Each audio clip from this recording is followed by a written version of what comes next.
With the launch of Carlotta, new team compositions are unlocked. However, with the difficulty of Towers of Adversity and hologram fights increasing, what do you do if you do not have a want pool for Zhezhi? I've got you covered. Meet Carlotta, Lumi and Shorekeeper. This team is sibling theory. All members try to buff Carlotta as much as they can, so that our Ice Queen can deal incredible damage. Shorekeeper creates her Stellar Realm, then swap to Lumi, who after casting her outro skill to bring Carlotta on the field, gives a whopping 38% outro skill buff to resonance skill damage, which Carlotta's kit scales with.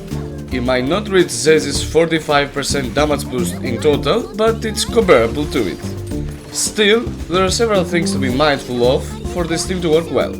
Firstly, the main thing to take note of is that Lumi's rotation isn't as fast as Zhezhi's because her concerto regen is slower.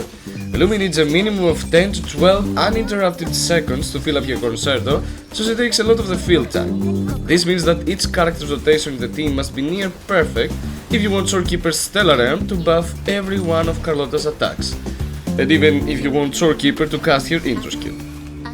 To counter this, you can equip Lumi with a 4-star weapon Discord, which gives energy regen and also concerto regen after Lumi casts her resonance skill, which will cut her on field time a lot, but keep in mind that it will decrease her damage quite a bit. If you want the damage on Lumi, though, it will be necessary for the rotations to be perfect.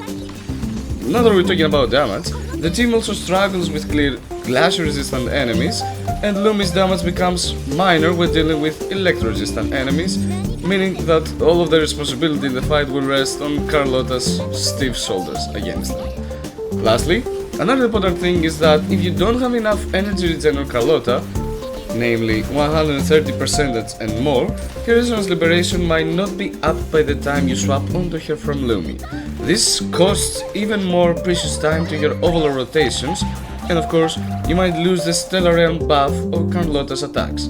To counter this, you can use Shorekeeper's Fallacy Echo on Carlotta in between your subs to give her energy regen for a while and have your resonance liberation in a better shape by the time she enters the field to complete her rotation.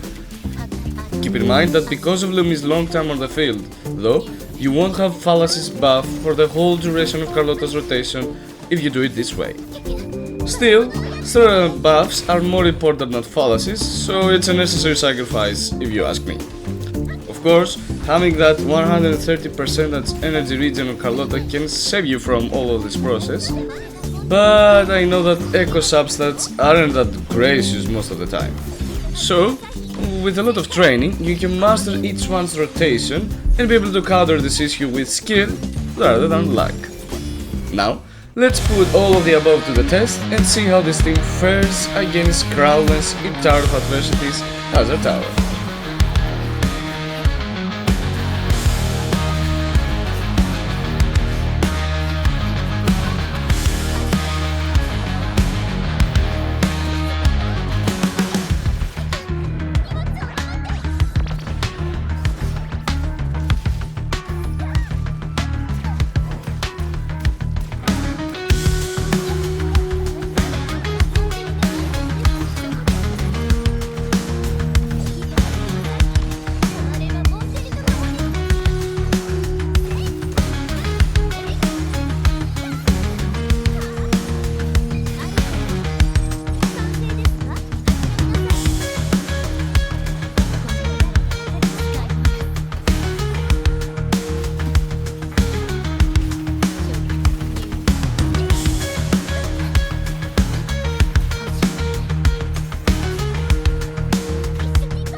Here, you can take a look at the stats of each one of the characters going up against Crownless.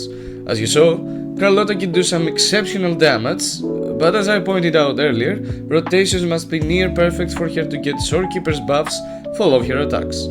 Moreover, Lumi can be played as a sub DPS with Void Thunder set instead of the Multi-Cloud set in my opinion, which will increase her damage a lot but slightly decrease Carlotta's, as there won't be a Heron buff to her attacks.